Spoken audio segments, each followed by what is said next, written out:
வாட்ஸ்அப்ல நீங்க வந்து செட் பண்ணிருக்கக்கூடிய யூசர் நேமை எப்படி வந்து டெலீட் பண்றது அப்படிங்கறத பத்தி தான் டீடைலா அந்த வீடியோல பார்க்க போறோம். பார்க்கறதுக்கு முன்பாக சேனலை சப்ஸ்கிரைப் பண்ணிருங்க. வீடியோக்குள்ள போகலாம். வாட்ஸ்அப் ஆப் வந்து ஓப்பன் பண்ணிடுங்க. ஓப்பன் பண்ணிட்டு சைடில் த்ரீ லைன்ஸ் பட்டன் இருக்கும், அதை கிளிக் பண்ணிடுங்க. கிளிக் பண்ணிட்டு கீழே செட்டிங்ஸ் ஆப்ஷன் இருக்கும், அந்த ஆப்ஷன் கிளிக் பண்ணிட்டு அதில் அக்கௌண்ட் ஆப்ஷன் கொடுத்துருப்பாங்க, அதை கிளிக் பண்ணி கீழே யூசர் நேம் அப்படின்ற ஆப்ஷன் இருக்கும், அதை கிளிக் பண்ணிடுங்க. கிளிக் பண்ணிட்டு மேலே எடிட் ஆப்ஷன் இருக்கும், அதை கிளிக் பண்ணதுமே டெலிட் யூசர் நேம் அப்படின்ற ஆப்ஷன் கொடுத்துருப்பாங்க, அதை கிளிக் பண்ணிடுங்க. கிளிக் பண்ணிட்டு டெலிட் கொடுத்ததுமே பார்த்தீங்கன்னா உங்களுக்கு யூசர் நேம் வந்து டெலிட் ஆகிடும். இந்த மாதிரி யூசர் நேம் வந்து டெலிட் ஆகிறப்ப என்ன ஆகும் அப்படின்னு பார்த்தீங்கன்னா, இப்போது ஆல்ரெடி நீங்கள் வந்து யூசர் நேம் வச்சு நீங்கள் வந்து பேசியிருப்பீங்க சேட்ஸ் எல்லாமே.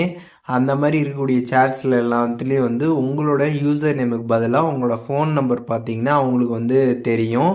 ஸோ நீங்கள் வந்து அவங்கள்ட்ட யூசர் நேம் தான் ஃபஸ்ட்டு கொடுத்து நீங்கள் வாட்ஸ்அப்பில் பேசியிருப்பீங்க. நீங்கள் இது மாதிரி டெலிட் பண்ணுறப்ப அவங்களுக்கு பார்த்தீங்கன்னா வந்து உங்களோட மொபைல் நம்பர் வந்து தெரியும். அதையும் நீங்கள் வந்து தெரிஞ்சுக்கோங்க. அண்ட் அதுக்கப்புறம் நீங்கள் இப்போ டெலிட் பண்ணிட்டீங்க அப்படின்னா அந்த யூசர் நேமை வேறு யாராச்சும் பார்த்தீங்கன்னா வந்து யூஸ் பண்ண முடியும். அதாவது வேறு யாராச்சும் வாட்ஸ்அப்பில் யூசர் நேம் வந்து க்ரியேட் பண்ணுறப்ப அந்த யூசர் நேமை வந்து அவங்க என்ட்ரு பண்ணுறாங்க அப்படின்னா அதை வந்து அவங்களுக்கு அவைலபிளாக ஆகும். அதனால் வந்து அதை வச்சு அவங்க க்ரியேட் பண்ணிக்க முடியும். அதையும் நீங்கள் வந்து தெரிஞ்சுக்கோங்க.